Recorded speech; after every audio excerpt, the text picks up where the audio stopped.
just a little bit tired of reading the news or reading President Donald Trump's social media posts. Now, we know it's important to stay on top of these things, but for the next hour, we're escaping into the wonderful world of children's books for young people and the young at heart. February is I Love to Read month, so what better time to gather some folks who will talk about the books that touch a younger generation.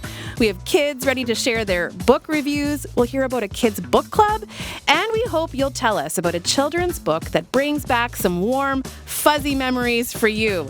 1-800-716-2221. You can also email bluesky@cbc.ca.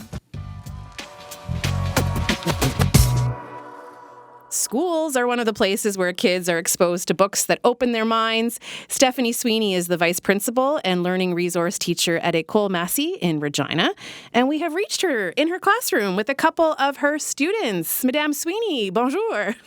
Oh, bonjour. Thank you for having me. So nice to have you. I have a bunch of questions for you, Madame, but I want to know who is sitting next to you. I've got you up on our screen in the studio here, and you've got a crowd.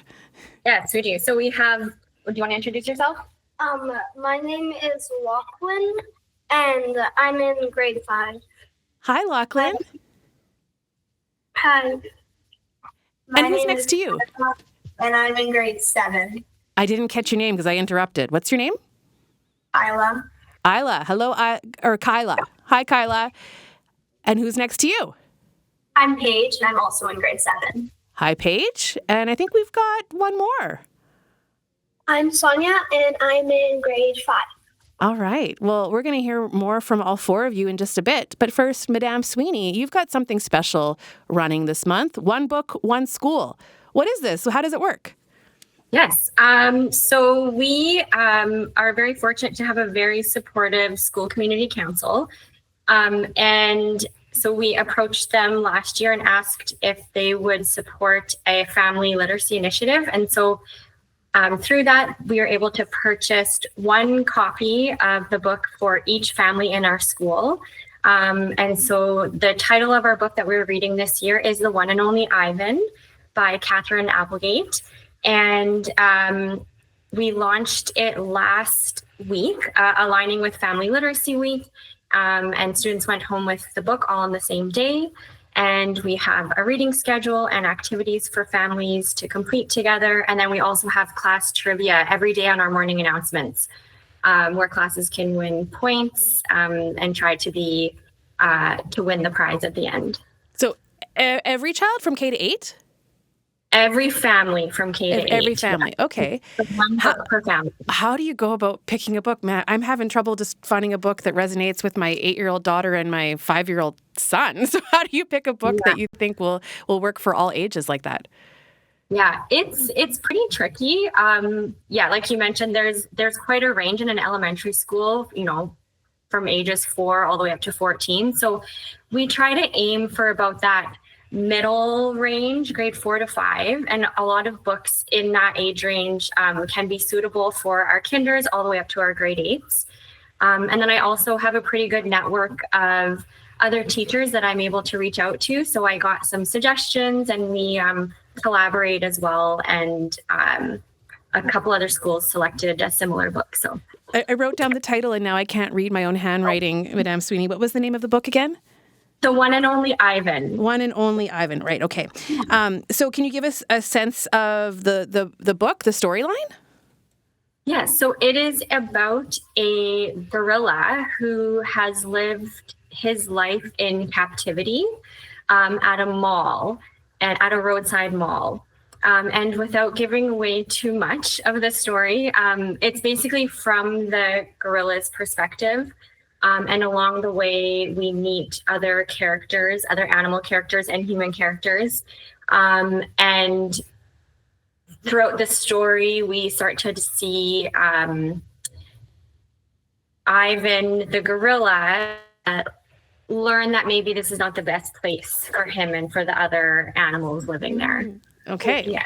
Well, why don't we turn it over to Lachlan? Hi, Lachlan. There you are. Hi. So what do you think of this, that your whole school's going to read one book?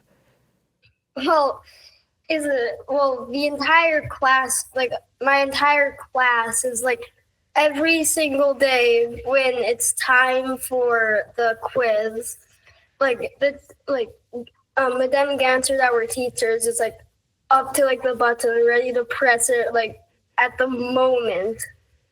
At the moment the question is done. So everybody's like pretty into it. Yeah. Yeah. And are you do you enjoy reading? Tell me a little bit about what might be on your bookshelf. I really like reading. Usually on my bookshelf I'll have like comics or manga that I like reading. Nice. So I think it was Kyla next to you, right? Hi, Kyla. So what about you? What kind of books are you reading these days? I really like graphic novels and like kind of ones that are adventurous and kind of show different parts of time. Oh, different parts of time. I love that. And then what do you think of the whole school reading one book? I think it's a good idea because it also kind of gives a chance for the whole school to know one book. And my classmates still like it. Does it give you something to talk about on the playground? Like, are people talking about it? Yeah. Yeah. Sonia, what about you? I think you're on the very end, or yes, there you are, Sonia. And so you're in grade 5. What do you think of the book so far? I think it's good. I actually read ahead last night because I forgot the number of pages. So I read to like 169 and I found out what Ivan's actual name was in the jungle. Oh, okay. Well, keep that to yourself until the rest catch up. So do you read a lot on your own, or are you still at a stage where you read with the whole family? Okay, you read a lot. Your eyes just got huge. So tell me what you're reading. Well, I finished the entire Percy Jackson and Warriors and Harry Potter series. I really like long chapter books that are from different perspectives, like a different human with like superpowers, or like like with magic, or a cat, because that's what the Warrior series is about. And I just think they're really interesting. And do you still read with your family? Is that still is it a family? Do you do any family reading together? No. Nah, mostly on your own now. Oh, yeah, it's like my daughter. She only wants to read by herself these days. Okay, so who's still left? I think Paige, right? Yeah. Hi, Paige. Hi. Are you a big reader? Yes, definitely. And what are you reading these days? Well, it kind of varies because I read a lot. So I really like the Percy Jackson series, like Sonia said. And then I'm also reading The Sisterhood of Traveling Pants right now. Oh, yeah. Uh-huh. Yeah. And I also really like Harry Potter, Keeping the Lost Cities, books kind of like that. Yeah. And how do you feel about the whole school reading one book? I think it's fun. It gives us, like Kyla said, something to talk about. And also, it's like it encourages a lot of kids to read more. Yeah. Which is so great. Madame Sweeney, I want to ask you just a couple questions related to that, because there are some kids who are reluctant readers. What strategies do you have to get them into reading?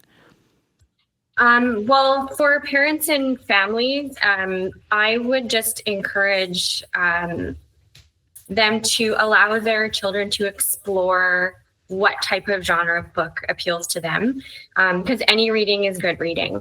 I think sometimes as parents we have it in our minds, and as teachers, like only chapter books is real reading. But now as some of our students talked about, graphic novels and comic books are totally valid forms of reading. And if that's what they're into, like my own children love reading graphic novels, and that's what they gravitate towards. And so I would just take them to the library, have them pick out what's interesting to them, find a topic they're interested in or a genre, and then really support that.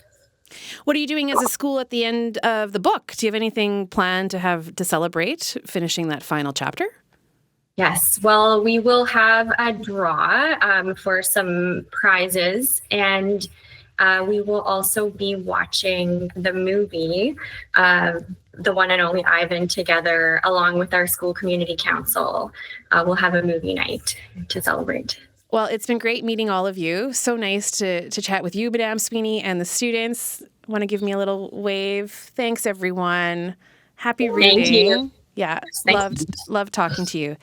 So that was Stephanie Sweeney, who's the Vice Principal and Learning Resource Teacher at École Massey School in Regina. We heard from Lachlan and Sonia, who are both in grade 5, and Paige and Kyla, who are in grade 7. We've got more great stories about kids' books to come. Give us a call today if you want to tell us about a favorite book that's still stays with you. If you're older and you're listening, feel free to share, something nostalgic, a book that you loved. If you're little and you're home for lunch and you want to give us a call, we'd love to hear from you too. 1-800-716-2221. You can also email bluesky@cbc.ca. In just a moment, I will introduce you to a couple of folks who work at McNally Robinson's bookstore, and they've got a great list of some suggestions, but there is a caller on the line that I want to say hello to first. So Rob joins us right now in Saskatoon. Hey, Rob. Hi, Alicia. Yeah, I'm still looking for a book that I read, it would be about 1960 or early 60s. So we're going back a ways, and I've been searching for it, the internet and booksellers. It is The Day That Winter Went Away, or When Winter Went Away, something like that. And here's the quick story.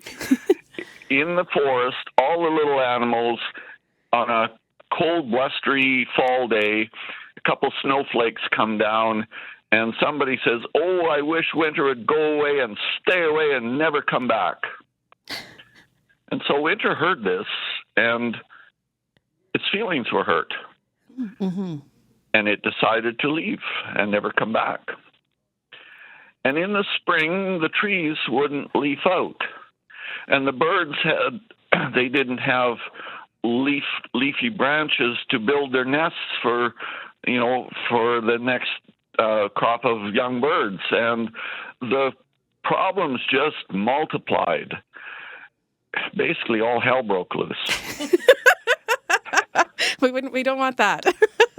It's a very timely and book. Finally, the little animals had to get together and do a long trek to find Winter and apologize and ask for Winter to come back.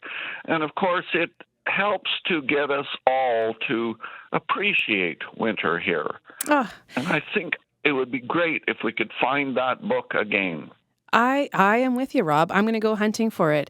So nice to hear from you today. Thanks for sharing that. That was a perfect book to talk about today. So, Rob, thanks. Take care.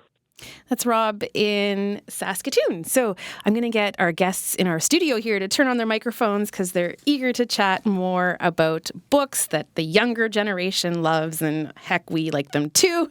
And so with me in studio is Executive Manager of the store, Angela Torgerson. Hello. Hi, Thank Angela. you for having us. And then the person who buys some of the kids' books, Kathleen Friesen. Hello, Kathleen. Hello. It's so lovely to be here with you. I've been loving sitting next to you and watching your reactions to Rob. That made you both laugh. Are you familiar with that book? We are not familiar with that book, I don't think, but I'm going to go on a search now. Mm-hmm. I think so. We love a good hunt. So, and then hearing from those kids at École Massey, what did you think of that, Kathleen? so sweet. I just love the joy that comes from talking about books, and it's just great to hear all the different things that the kids are into. They all have very strong opinions about what they like, and it's just so great to see the excitement from them. Isn't that true? Angela, what about you? Well, we're a big fan of that series to begin with. We love Ivan and all the follow-up books from that, and watching that little girl's eyes light up when she talked about reading. I mean, that's so much of the joy that we get out of the job is watching kids' excitement. So that was pretty fantastic. Yeah. Isn't that everything?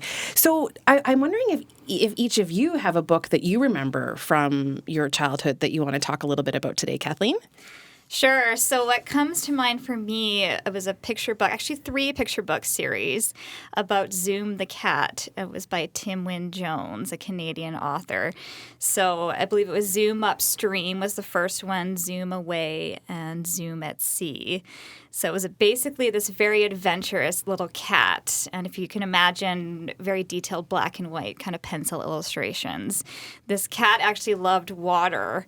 And he ends up in this mysterious house that somehow magically, we're not sure if it's magic or this cat's imagination, but all of a sudden the kitchen turns into the sea or the attic turns into the Arctic, and he's able to go on all these adventures that he's always dreamed of.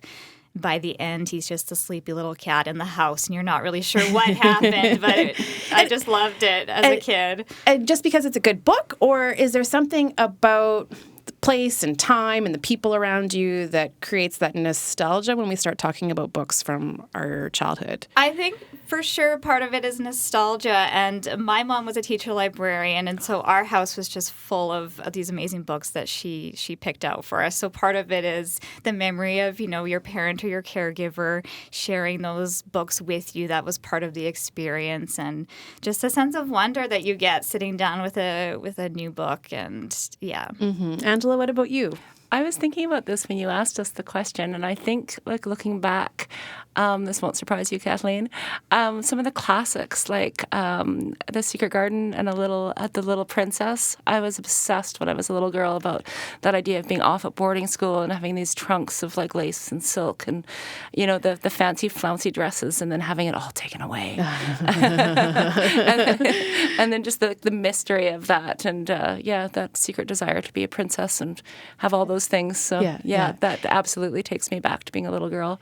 Kathleen, I'm so interested in any trends that you're noticing when it comes to what kids are drawn to these days. If there's any differences between, what we were drawn to as kids and what kids are into now. I know that's a very broad question, but is there anything that pops out at you? Yeah, well, it's already been talked about a bit, the popularity of graphic novels. I would definitely say that. And like was mentioned, they're great for reluctant readers. Not everyone wants to sit down and have those blocks of text in front of them. They may be kind of intimidated, or they feel like, I can't just sit and stare at this. And so the graphic novel, having those illustrations and it kind of even creates this world for you, having that artwork in front of you as well. I think that's a great trend. And, you might start with a fun graphic novel series and gain confidence and be able to move into the chapter books if you so desire, Mm-hmm. So I think that's a great trend. And just the acceptance of that. It's not just, it's not just a comic strip. It's its own kind of art form as well, which is lovely. Yeah, I loved hearing that someone was really into Harry Potter. I missed out. I was a little bit older, and then my kids aren't really drawn to it. But clearly that has stayed the test of time. Have we seen any kind of series that has matched sort of what Harry Potter has become, or is there I was thinking of Impossible Creatures as a book that kind of maybe is in that same realm. But what are your thoughts on that, Angela? I think that's always something that people are looking for, is to recreate or to match the magic of Harry Potter and the way it reached a whole new generation of readers. And there are so many great books. The Impossible Creatures, like you just mentioned, is so much fun. It's really fast-paced. It's also great for reluctant readers because the imagination is there, but so is the plot and the dialogue and the humor, so it really pulls you in. Percy Jackson is also almost just as beloved. It's a TV series now too, which I think has brought back a new generation of readers that might have missed it when it first came out. So anything like that, the fantasy, the stuff that really captures kids' imaginations, they tend to run away with really quickly. Okay, well, I'm excited to hear more from you. We've got a caller waiting on the line and these book reviews coming from a few kids. So today you can join the conversation. We've got a few questions for you, so you might want to share a book that you remember from your childhood that has really just stayed with you, or maybe you've got some young readers in your house and you want to tell us what books they're drawn to these days, because it's always good to get recommendations. As kids grow up, I'm what I need to find some new books for my kids as they start reading more and more on their own. So give us a call today, 1-800-716-2221. You can also email bluesky@cbc.ca. I'm Leisha Grabinski. You are listening to Blue Sky. We've got another caller on the line who wants to talk about kids' books. Maria in Swift Current. Hello, Maria. Hi. It's interesting because, recently I remembered this book from childhood called If You Give a Mouse a Cookie. And I don't know what I thought about it as a child, but the premise is kind of, if you give a mouse a cookie, well, then he's going to ask for a glass of milk. And then if he asks for a glass of milk, he's going to ask for this. And then if he asks for this, he's going to ask for that. And it's a cute book. But as an adult, I started thinking about it again and just about that concept of temptation. And, even now with trades, it's like, well, if you give people exotic goods, suddenly we're going to structure society for trade. And suddenly we're going to want more, and we're going to want more, and we're going to want more. And so I think there's a really powerful message in that book that I don't know if I picked up on as a kid, but as an adult, I sure have reflected on that book. And it's, it's interesting to think about all of the things we do, like computers. Originally, they were encyclopedias, and then it gets to this, and then we're playing games, and then we're manipulating people, and then we're, obsessed with it, and then we're, driving us crazy. And it's just, so I think it's a really, I don't know, so when I look at the world and I think of that book about there's a reason they warn us about these temptations and where they could lead, and it just speaks to that, there are consequences for our actions, whether we like it or not, and maybe we should reflect more on that. Maria, thanks for calling. Thanks.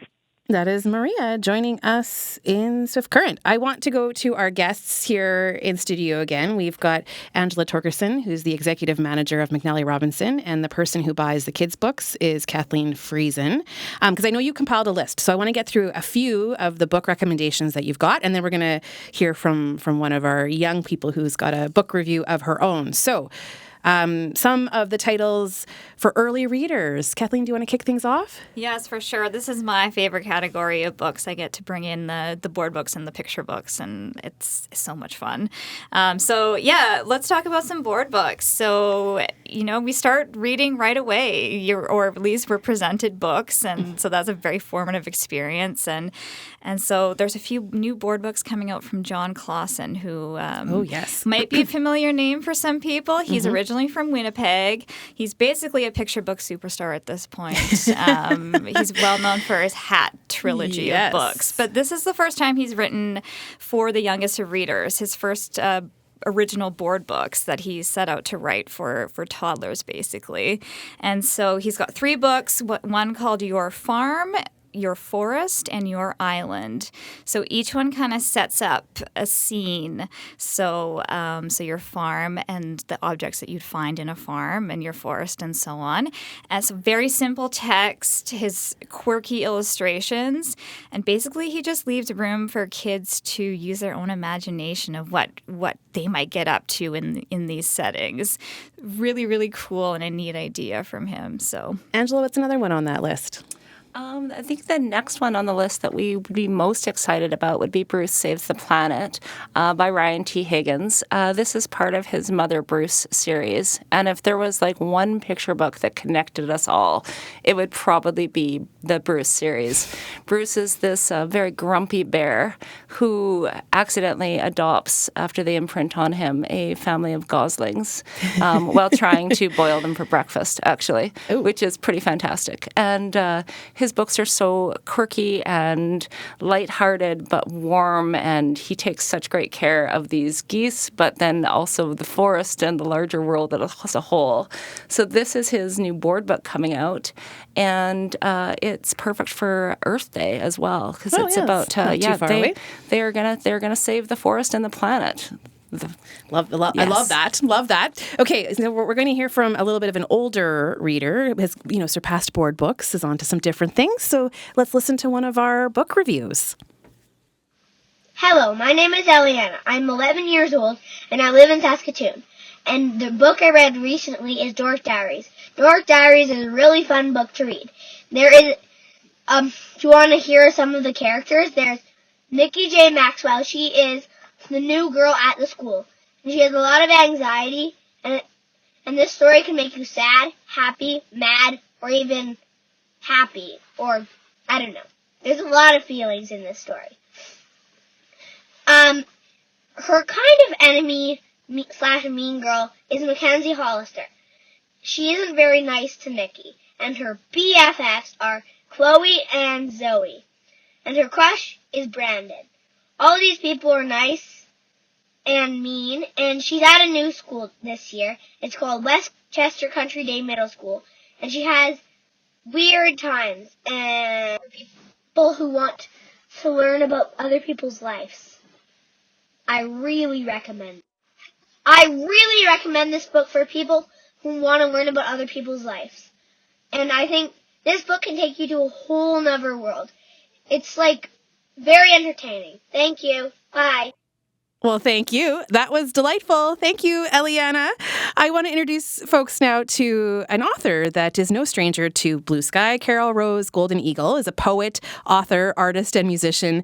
We've spoken to Carol before about some of her novels. Now she's writing for a different audience. Her new children's book, Mother Earth, My Favorite Artist, comes out this spring. But all through the month of February, she's doing readings in communities across Saskatchewan. She must have known it's I Love to Read month. Right now, she is on the road somewhere between Coronach and Willow Bunch, so we caught up with her earlier. Hey, how are you? I'm well. I love this. What made you want to write a children's book? I have been writing for children for decades, and how I'll have to explain that. So I have 3 of my own children who are grown now. I can't believe my oldest, Jackson, is going to be 29 this year. But way back when they were infants, I started reading to them every single night as they got into their school years and went to the library at the school. I noticed there were no children's titles, or almost nothing available for Indigenous children's literature or a perspective from an Indigenous point of view. And there was basically nothing back when my kids were little. So I started telling them stories. We would make up our own stories that included Kokam, who is a grandmother in Cree, or Mosham, who is grandfather in Cree. Things that they would identify with living in the bush, which is where we were living at that time when they were little, up in the Northwest Territories. And anyway, so in terms of my history of writing for kids, I've been doing it for a very long time, and I am just so happy that I finally have a book after all these years. Yeah, so now it's not just your kids who get to hear the stories, but maybe even my kids and other kids who are listening right now. So what is the premise of this one? What's the idea behind the book, Mother Earth, My Favorite Artist? Everything is magic. That's it. That's the one thing I remember about my own childhood. I grew up just out, east of Regina, very bold prairie out there, but I saw magic everywhere in that landscape, and because I never really talked about it with anyone, except my best friend Kathy, who was the same age, but I didn't tell adults about, how I would talk to the plants, or I would talk to the rabbits, or whatever that happened to be in my environment.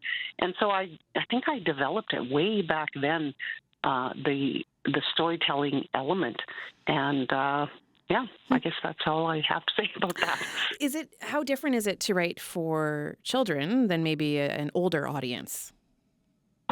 It's such a delight to write for children because they are interested in everything, and you don't have to be factual, I guess is what I'm looking for. Depending on the story, it can include cats that fly, or trees that talk, or any of those things. And I love that children, doesn't matter where they're from, or rural, city, whatever their ages, they are so amazed and open to this part of their creativity and their imagination that it's a beautiful thing. But I think when you develop it at a young age, you can carry it on in different forms right into your adulthood. Were there any particular messages that were important for you to include in this book? Well, in this book, because the character, the little girl who goes out and looks at the landscape and says, "Oh, my Mother Earth is an amazing artist," and she'll look at some flowers as an example, and then the little girl will go home and try to paint the flowers, but she's never really as good at it as Mother Earth has created these beautiful flowers. And on with bugs, ladybugs, of course, or a bear, or anything this little girl sees. But at the end of it, her mother, Nikaway, tells her, Mother Earth is amazing as an artist, it's true, but what you create are, your art is beautiful too because it is created by you. So that's the message is you are amazing.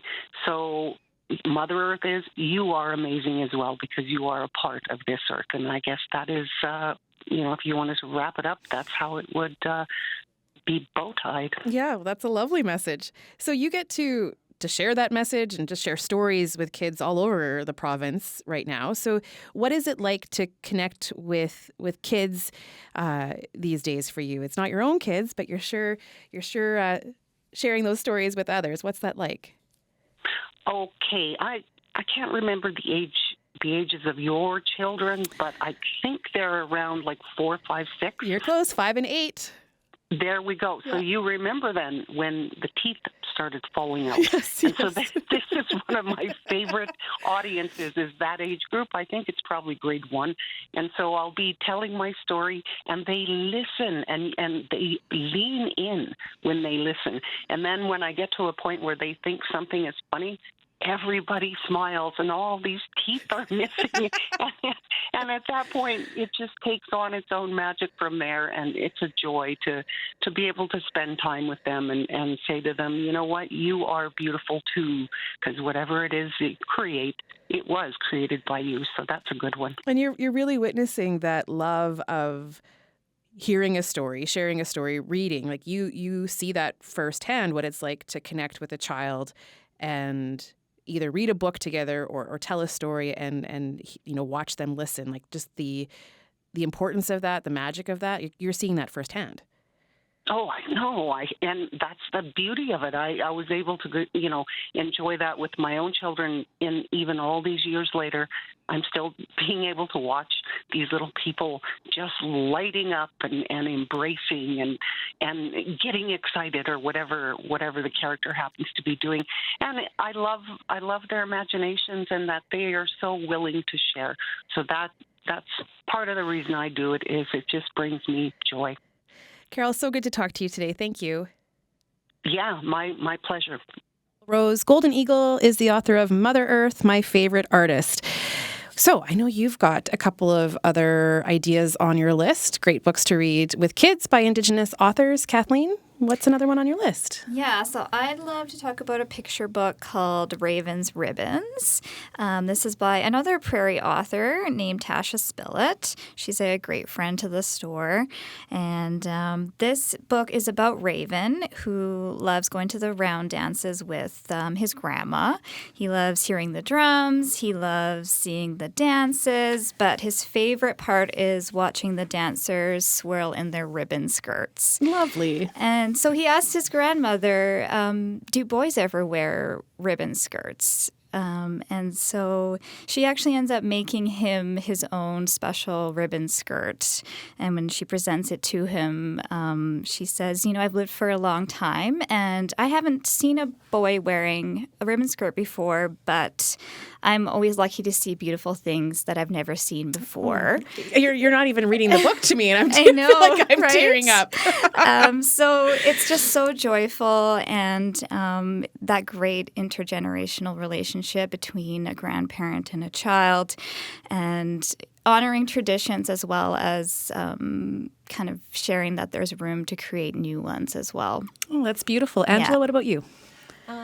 I think the next book that we would want to talk about in terms of Indigenous literature, and we're so blessed with such a wealth of unbelievable talent and pride in that community of writers in both Manitoba and Saskatchewan. The prairies are really, really fortunate for the Indigenous writing community that we do have. But The Gift of the Great Buffalo by Carol Lidstrom is another beautiful picture book that really sort of takes you back to before there was a little house on the prairie, there was a teepee on the prairie, and follows a young girl who's Métis Ojibwe and going on the biannual buffalo hunt with her family for the first time, and really tells the history of her culture through the buffalo hunt. And it's part adventure and part history and just absolutely gorgeous. Oh, another one to add to the list. So we have another caller on the line, a young reader. So let's say hello to Luca in Saskatoon. Hi, Luca. Hi. I'm here in Saskatoon. I wanted to call in with a little bit of a unique perspective. I am a teenager, but when I was a kid, I have quite severe dyslexia, and I had a really hard time reading as a kid. And I just wanted to. Hello? Yeah. Oh, yeah. I'm hanging on every word, Luca. Oh, yeah. Okay, I was just sorry.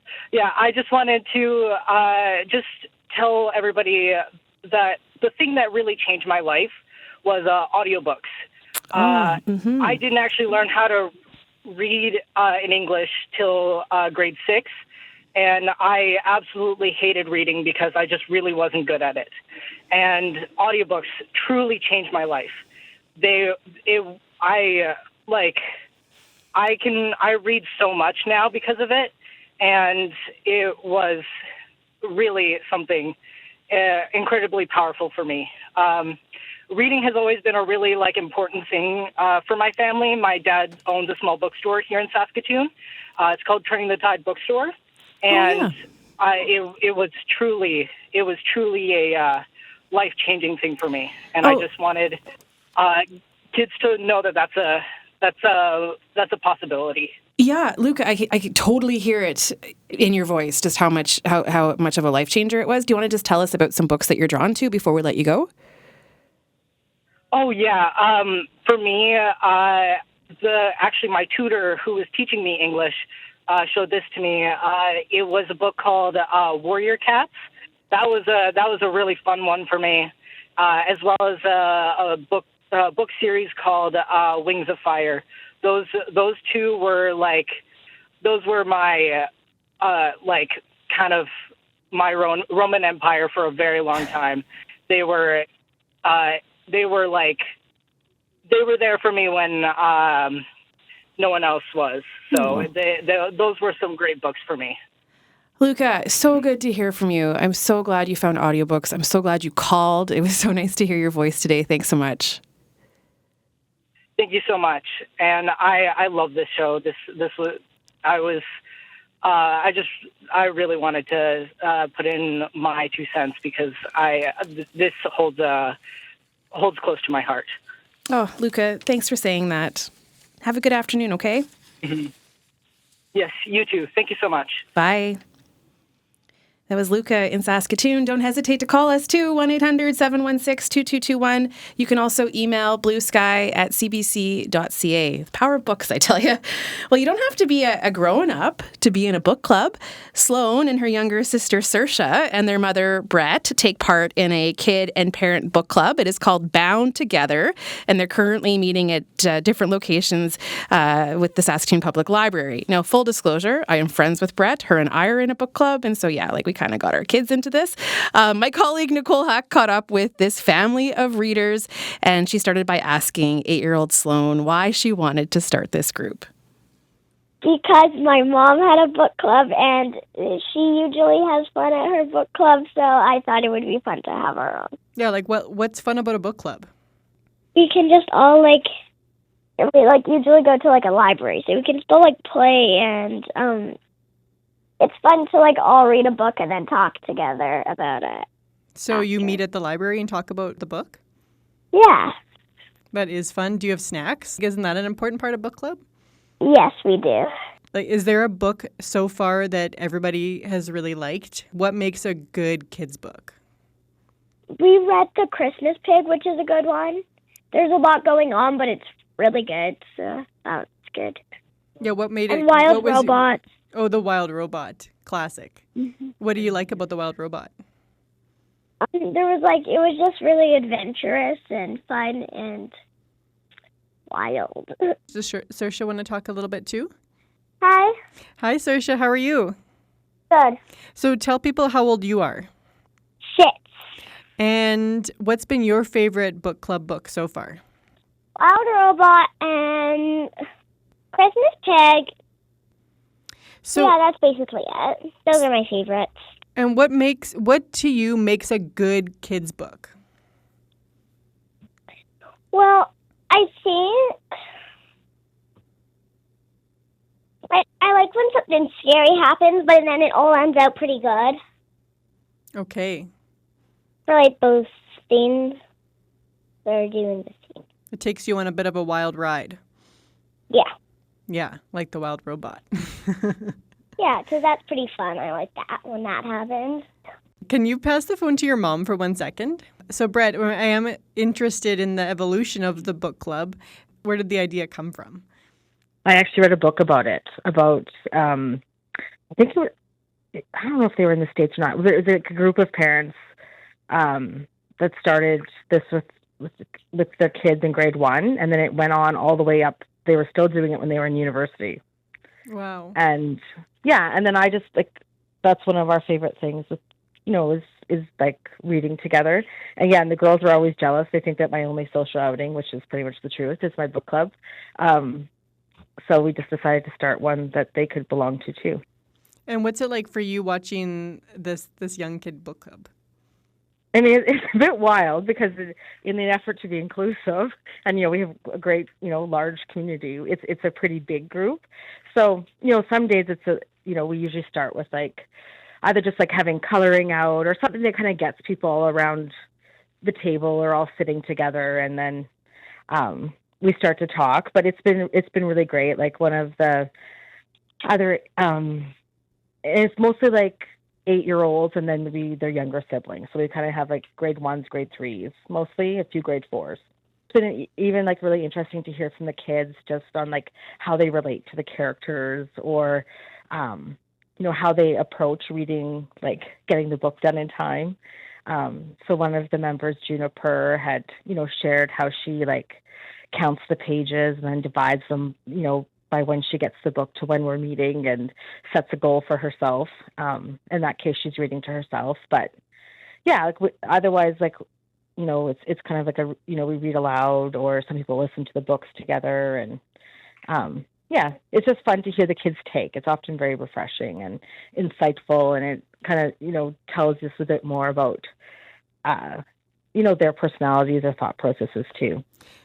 If someone's listening in, say, Regina or in Yorkton or somewhere and they think this is a great idea, I want to do it, do you have any suggestions for how to go about starting a kids' book club?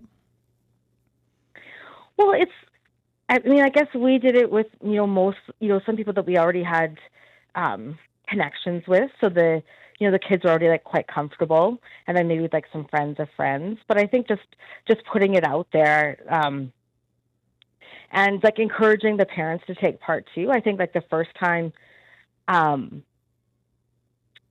parents hung back a little bit. And then, so for the subsequent times I've really encouraged us all just to get around the table and share. And I think it's nice for the kids to hear, the parents' perspectives too. That was Brett Bradshaw and her daughters, Sloan and Saoirse, who are part of the Bound Together Book Club. With me here in studio, we've got Kathleen and Angela from McNally Robinson. Maybe you got something on your list that book club could add to their next round. I know another category of books, you've got good ones to read during Black History Month. So do you want to talk about that, Kathleen? Absolutely. So we'll talk about a middle grade book. We've talked a lot about the picture books and the board books. So this is for slightly older readers, but still very accessible. A book called As You Wish by Nishay Jones. This is going to be for about age 10 or so, 10 to 12 or so. So this is kind of a little bit of a middle grade rom-com, if you will, with some elements of magic and West African mythology as well. So it's a really great combination. Our character is named Birdie. She's in 8th grade, and she's got this plan. I'm going to get a boyfriend. My best friend is going to get a girlfriend, and that's how great the grade goes. And somehow she encounters the West African god Anansi. You'll have to read to find out how that happens. It's a trickster god. And she's able to make a wish. She and her best friend actually get in a fight. She wishes, I wish my friend's not mad at me anymore. She wakes up the next day and they were never friends to begin with. So of course, all the wishes don't turn out exactly how she'd hoped. And now she has to be very careful with her future wishes. How do I get things back? How do I change things in the right way?